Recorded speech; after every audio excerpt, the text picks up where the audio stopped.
Ayyaanniif nagaan gooftaa keenyaa fayyisaa keenyaa Yesuus Kiristoos hunda keessaniif haa baay'atu. Nagaa jirtu akkam jirtu obboloota. Nagaan jiraanis galata gooftaa ta'u.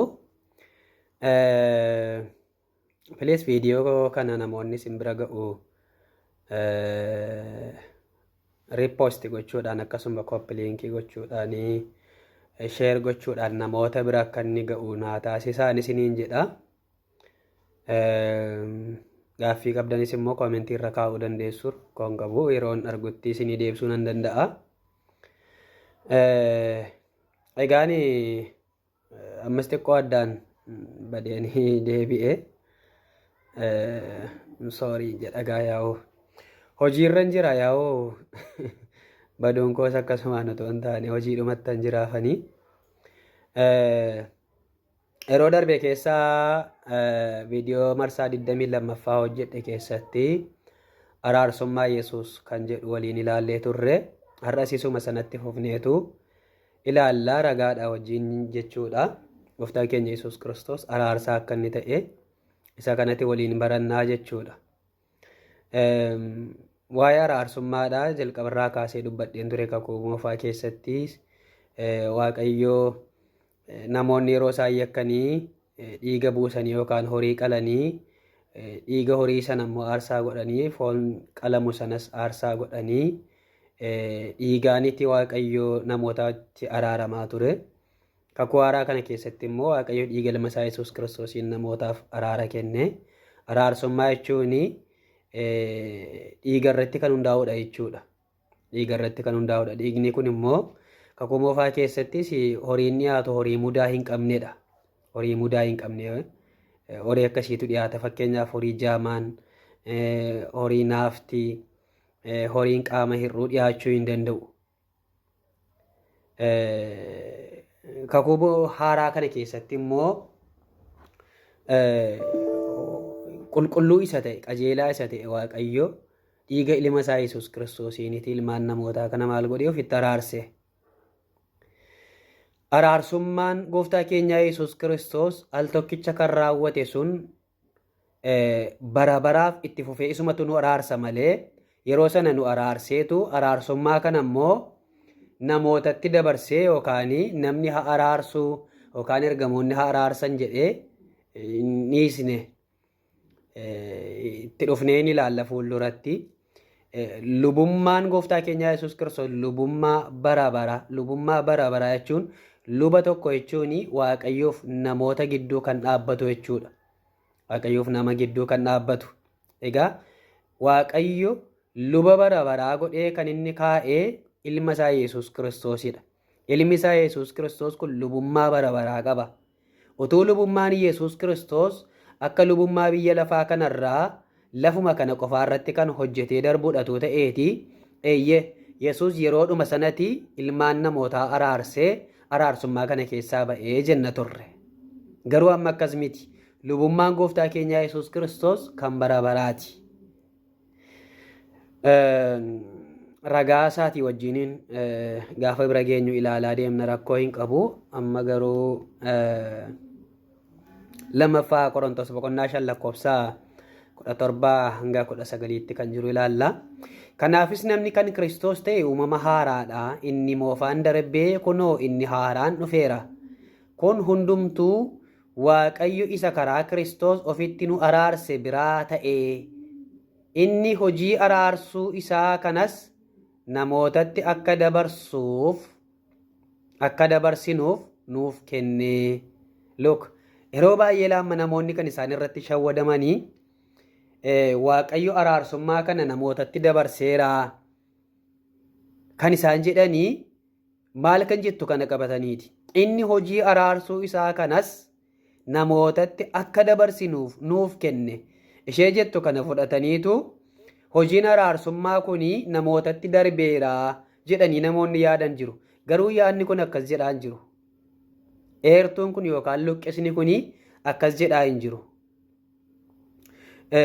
Egaa namni kan Kiristoos yoo ta'e uumama haaraadha. Kan Kiristoos hin taane taanaan immoo uumama moofaadha jedha macaafni qulqulluuni.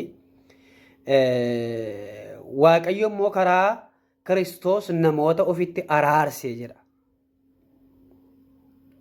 Waaqayyo karaa Kiristoos namoota ofitti araarse. Waaqayyo karaa ergamootaa namoota ofitti araarse jedhaan jiru. Waaqayyo karaa durbee Maariyaam namoota ofitti araarse jedhaan jiru. Waaqayyo karaa Arseemaa namoota ofitti araarse jedhaa hin jiru. Waaqayyo karaa raajotaa namoota ofitti araarse jedhaan jiru. Waaqayyo karaa lubootaa namoota ofitti araarse jedhaan jiru. Angafa lubaa isa ta'e Waaqayyo karaa eenyu? Karaa ilma isaa Yesuus Kiristoos namoota ofitti araarsee jedha. Kana fudhachuun dirqamadha. Sagalee Waaqayyooti waan ta'eef. Kunis immoo jedha. Hojii araarsummaa isaa kana immoo namootatti akka dabarsinuuf nuuf kenne gaafa jedhu Waaqayyo karaa ilma isaa Yesuus Kiristoosiin namoota ofitti araarse jennee sagalee misiraachoo kana namootatti akka himnuufidha malee anatu namaaf Waaqa walitti araarsuun anaaf kenname jechuu miti. Akkas jechuu miti. Isa Waaqayyo karaa ilma isaa Yesuus Kiristoos namoota ofitti araarse kana akka himnuuf, akka dabarsinuuf, akka dhugaa baanuuf jechuudha malee Waaqayyo hojii araarsuu kana namaaf dabarsee kennee jechuu miti. Gara sanaatti kan fudhatan jiru ragaa kana jechuudha. Kanaafan keessaa baasee tuquu barbaade. Lakkoofsa 19 irratti maal jedhaa? Kunis jedha Waaqayyo irra daddarbaa namootaa itti lakkaa'uu dhiise karaa Kiristoos biyya lafaa ofitti araarse jechuudha jedha. Yes. Lakkoofsa 19 irratti ifa godhee kaa'a. Kana jechuun Waaqayyo irra daddarbaa namootaa itti lakkaa'uu dhiise jechuun karaa eenyu namni dhiifama argate jechuudha. Karaa ilma isaa Yesuus Kiristoos namni dhiifama argate jechuudha. Hojii araarsuuti gaamma kun. Hojii araarsuuti. Hojii araarsuu keessaa qooda kan qabu tokkoof tokko Gooftaa keenya Yesuus Kiristoosidha. Waaqayyo karaa ilma isaa Yesuus Kiristoos kanatti namoota kana ofitti araarse. Kun akkaataatti Waaqayyo hojjechuudhaaf filateedha. Maaliif akka kanattiin hojjettaa jennee Waaqayyoon gaafachuuni namni akkasitti gaafatu yoo jiraate I don't know beeku namni suni egaa Waaqayyo irraa yoo komii qabadee yaadaan. Waaqayyo maaliif kan akkasin goone? Maaliif akkasittiin hojjettu? Maaliif akkas goota? Maaliif akkasin gootuuni? No hin jedhamu Waaqayyoof akkas. Waaqayyo akka barbaadetti akka jaallateetti hojjeta bakka. Akka jaallate akka fedha isaatti hojjeta Waaqayyo. Namatu asii ol Waaqayyoof koomentii kennatoo hin taane Waaqayyootu ilmaan namaa kanas qajeelcha malee namatu Waaqayyoon qajeelcha miti. Kana maaliif akkasiin gootu yoo jenne ammaa nuti Waaqayyoon qajeelchuu yaalii godhaa jirraa jechuudha asii ol. Asii ol hiixataa irraa jechuudha. Yeroo tokko amma namni humnuma isaa malee nama humna isaa ol ta'etti illee ol hiixata amma namni tokko amma humna isaa malee jechuudha. Humna isaa malee nama humna isaa gararraa ta'e tokko loluudhaaf faasii olitti hiixata. Fakkeenyaaf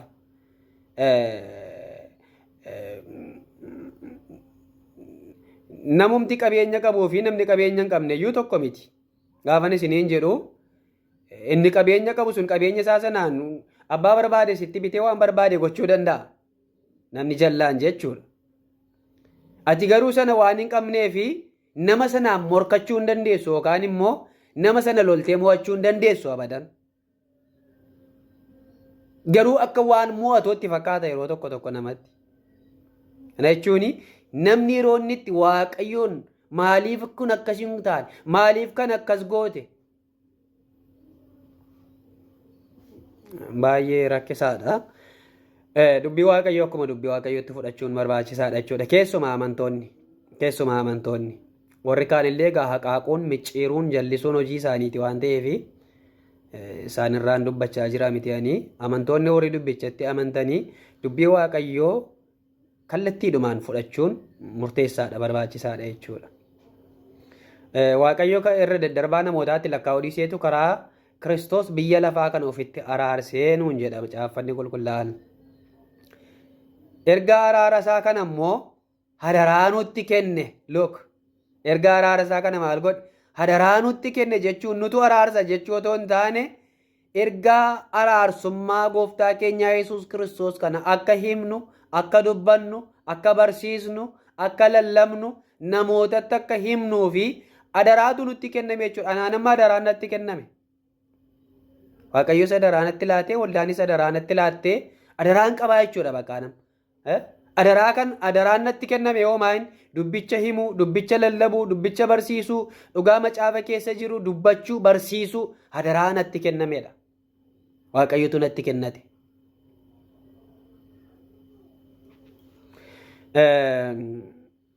Inni sadaffaanii Qolaasaayis boqonnaa 1:20-22 irratti Waaqayyo wanta hundumaa karaa isaa ofitti araarsee dhiiga isaa isa fannoo irratti dhangala'eenis lafarrattis waaqarrattis nagaa namootaaf buuseeraa jedha. Isa kana yeroo darbe ilaallee turre.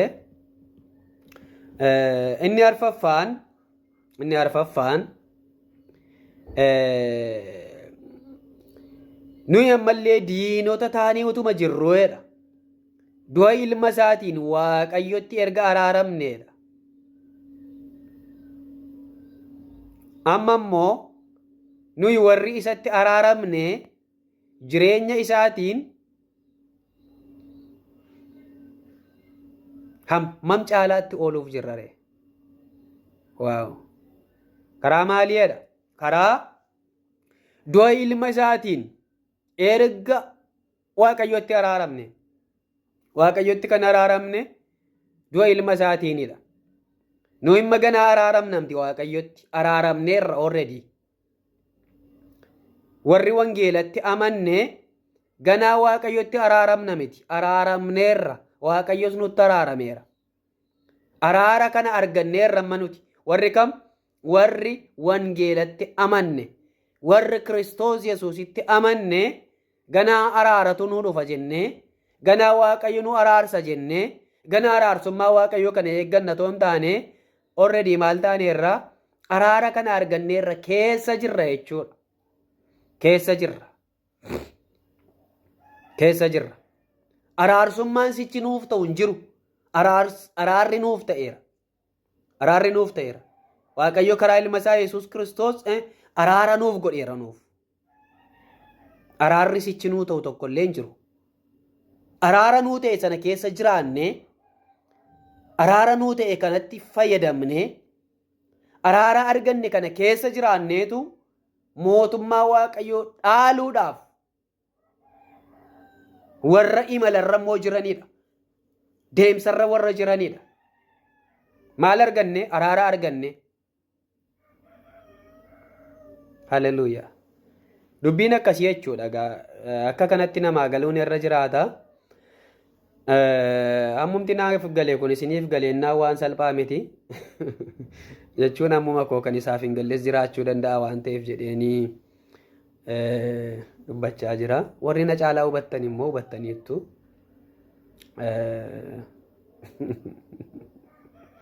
Yesuus geetaa no. Kana duwwaas mitii dhaga. Kana duwwaas mitii gooftaa keenya Yesuus Kiristoosiin amma araara waan qabnuuf jedha. Look. Gooftaa keenya Yesuus Kiristoosiin amma maal waan qabnuuf? Araara waan qabnuuf. Waaw. Yerootti Kiristoos Yesuusiin amanne kanatti araara waan qabnuuf. Waaqayyotti gammaduu keenya in himanna malee jedha. Itti fufee dubbata gaa. Waaqayyotti gammaduu keenya in himannaa. Ulfinni gooftaa Yesuusiif haa ta'u.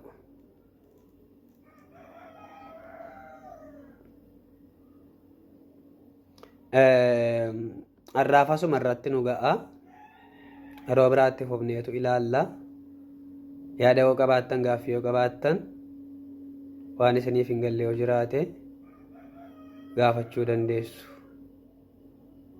Gooftaan isin haa eebbisu. Eebbifama. Shalom.